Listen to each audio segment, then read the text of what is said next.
2024 Polestar 3 Prototype Drive, an electric Porsche Cayenne Wannabe?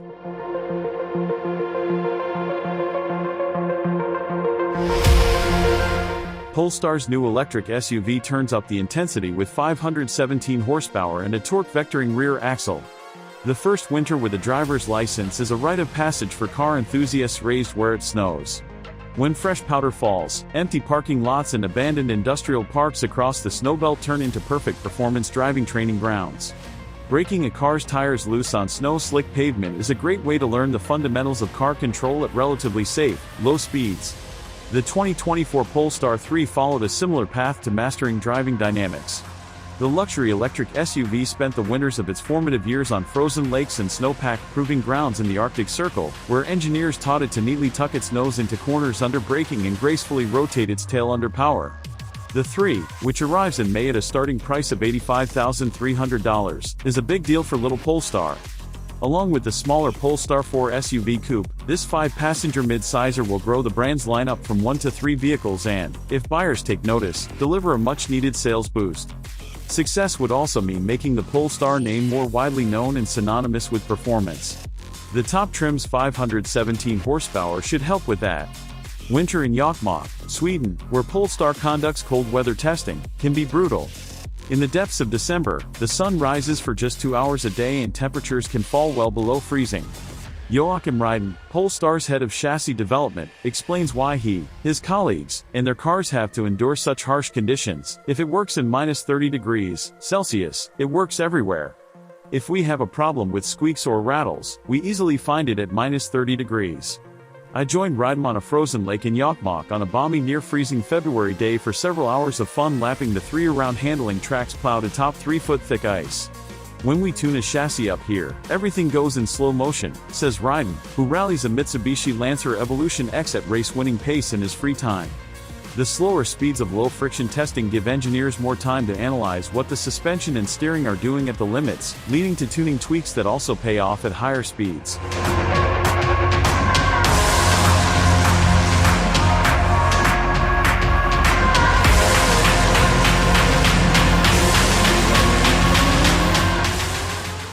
Camber air springs, adaptive dampers, tires that are wider at the rear than the front, and a mechanical torque vectoring rear axle, the first we've seen in an EV for the US market. The torque vectoring dual clutch system can send all the rear motor's 361 pounds-to-foot of torque to one wheel or split it between the left and right wheels in any ratio. Driving the outside wheel harder than the inside rotates the car through turns. In the 3's range mode, the TVDC axle also improves efficiency by opening both clutches to disconnect the rear motor. That helps the 3 earn EPA range ratings of 279 miles for the Performance Pack version and 315 miles for the 489 horsepower base model. Polestar engineers cite the Porsche Cayenne as the dynamic benchmark for the 3. They also brag that the big 111.0 kilowatt-hour battery beneath the floor gives the 3 the same low center of gravity as the discontinued Polestar 1 plug-in hybrid coupe. Based on the way the 3 corners, with minimal roll and obedient responses to trail braking and power over steer, they're not blowing smoke. In most nose-heavy all-wheel drive SUVs, you correct understeer by brushing the brake pedal. But the Polestar 3 isn't nose-heavy.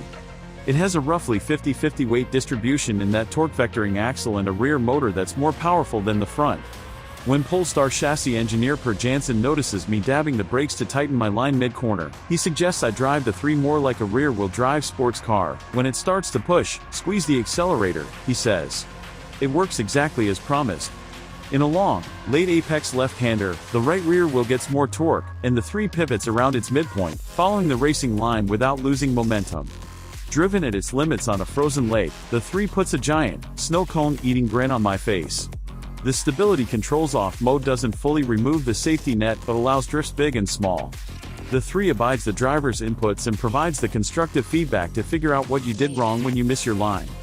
It's also extremely predictable, giving you plenty of warning before it slides and ample time to catch the drift before it gets away from you. You might think a frozen lake would be as smooth as a hockey rink, but even 3-foot thick ice heaves and cracks throughout the winter, and the circuits are groomed into a coarse corduroy. The result is a wavy and noisy surface that tests the suspension just as much as the steering and the studded winter tires. In the standard and nimble suspension modes, the 3's rear end floats more than a Cayenne's, but that cushy compliance is one of the reasons the Polestar's tires break away so progressively and predictably. The car is playfully neutral without being threatening or difficult to drive.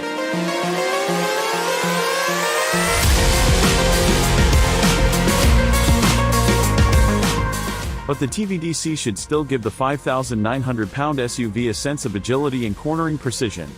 Polestar has even programmed a skosh of leniency into the fully active stability control, so that the car moves naturally on top of snow rather than yanking on the brakes to keep the rear tires perfectly in line with the fronts. The Polestar 3 is the first vehicle built from Volvo's SPA2 architecture, sharing its basic structure, its motors, CATL-supplied batteries, and its cosseting seat frames with the Volvo EX90. All that appears to make for a solid foundation. We do wish that Polestar designers would put more distance between their cars and Volvos when it comes to exterior styling. While the 3's sheet metal is unique, there's too much familial resemblance in elements like the headlights and faux grille. The designers have done their best work on the inside, imitating Tesla's minimalist aesthetic without making it feel cheap. Because even a Geo Metro is fun on ice, we'll wait to drive a Polestar 3 on paved roads before we pass full judgment on it. Our early exposure, though, suggests that this new, larger SUV will be sportier and more engaging than the automaker's sole model on sale right now, the Polestar 2. As the next step in establishing Polestar as a serious luxury performance brand, it could be exactly what the company needs.